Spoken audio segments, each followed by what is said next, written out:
I'm CT. When I'm not hosting podcasts, I live in the real world. I mean, everybody has to work, right? My job just happens to be CS. We're talking customer service, solutions, relationships, and generating motivation to my entire team. They've got to stay pumped up and ready to connect with every single guest that walks through that store. This is C.T.C.S, episode number 33, Reality in Ways of Disbelief. Even in the morning, when I start my podcasting, I do a transition walk. The transition from nighttime into a brand new day. So my second transition walk is when I go from podcaster to taking that trip to do customer service. I was talking with Andre today. Chef Andre. He was a chef for, Presidents Clinton, Bush, Obama, as well as President Trump. And we talked about these transition walks and how important they are for the working mind, because so many times we walk into our businesses already let down because we know it's going to be a struggle. Your clients want even more. And how can you find peace? And when you come home, you can still be in that peace. And it's all in the transition walk. So I guess this is the way that the work week is going to start off. I arrive in the parking lot of the store, and there is a woman sitting in the middle of the road, and she's protesting because the managers have caught her basically stealing things, and so she went outside and she's protesting, thinking that she can. She's pretty violent. I mean, in the way she's protesting that it's okay for her to take things and to leave the store, and so the police have been called. But that's how the day starts. I pull up, and here's this woman screaming while sitting down in the middle of the road, protesting that she feels that she's done right by taking from the store. Just got word that I'll be running the bar tomorrow from 1 until 7 p.m. That means no customer service at all, bartender all the way, which is something that I've been doing for the past year anyway. I've been that go-to guy that they go to. And so I had to go and find out what we can stock, what we can't stock, because the vendors have special rules. Don't touch anything that the vendors have set aside. So looking forward to that, to be in the bar on day number 2. Fred is a regular that comes into the store. Fred gets involved with the lottery a lot. I mean, he buys a lot of lottery tickets. And, a lot of people don't like Fred because he's not pretty, Fred. And he does look like he's a person of homelessness. But Fred today farted so bad. I mean, it was loud. He was proud and even said, "Whew, that one got away. I hope you enjoy it." And you just go, "Fred, come on, man. This is a grocery store, please."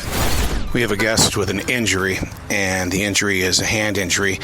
We didn't even know about it until we started seeing the blood drippings on the floor, and so we followed it. They were in the restroom, and of course, you get a manager involved, and you've got to make sure that was the injury in our store, and then you got to fill out the report and stuff like that. And so we're waiting for the gentleman to come out of the bathroom at this point in time. But in the meantime, we're making sure that we're walking around and wiping this blood up immediately.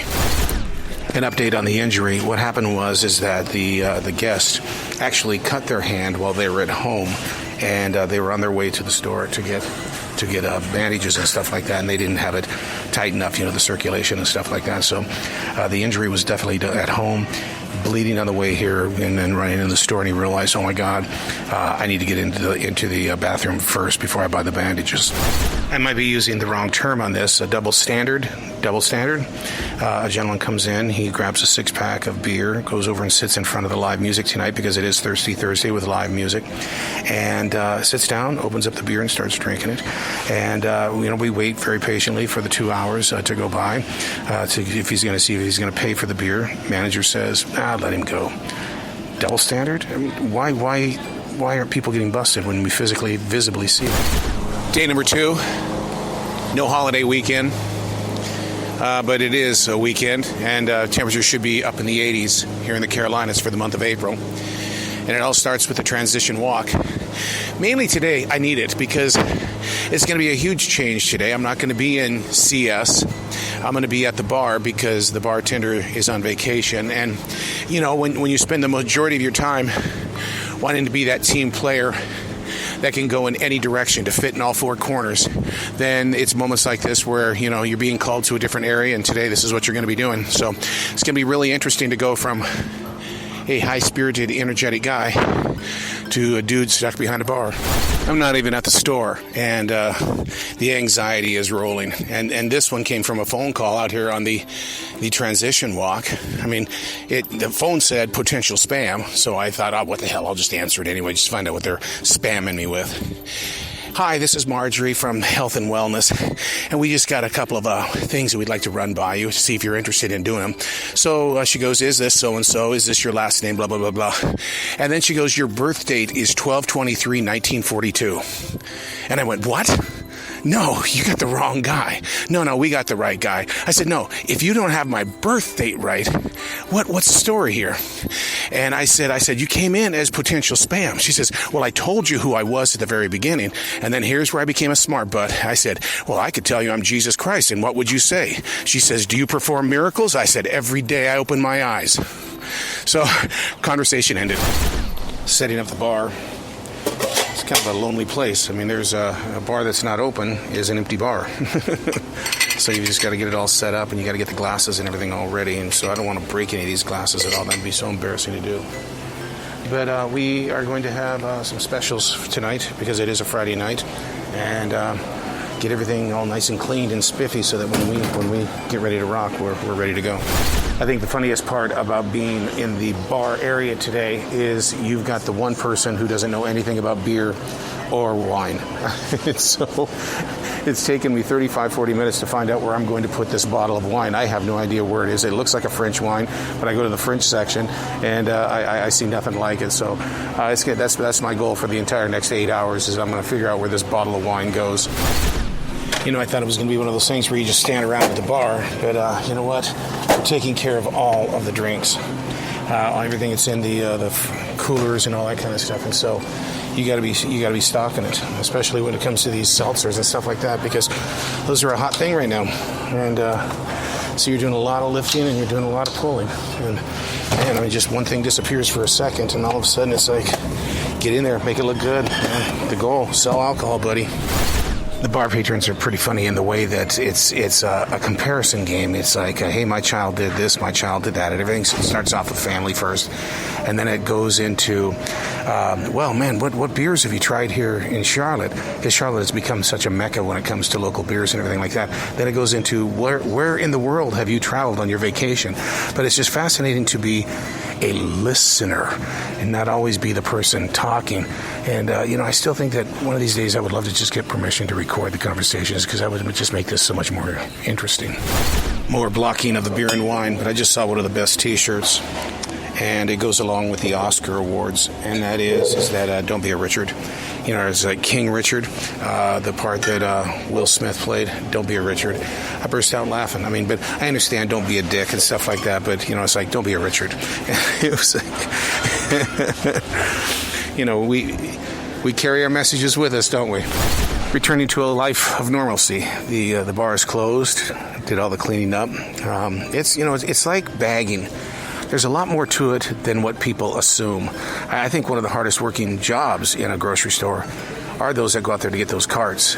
Rain, sleet, or snow, they've got to be on the go. And it's one of those things, even with the bar, no matter what the changes are, you still have to be there, show up, deliver a smile, create a relationship, because the goal is for them to come back night after night after night. A Friday night is never going to be a different night. Oh, no, wait a second. A Friday night is always going to be a different night. We just had an electronic car slam into the freezer section, shattered glass everywhere. The woman says that there's glass in her eye. We're trying to get 911 in here at this point in time. There's glass everywhere all over aisle 9 right now. So we need to clean it up, and we need to figure out if there's really glass in this woman's eyes. We need to take care of her.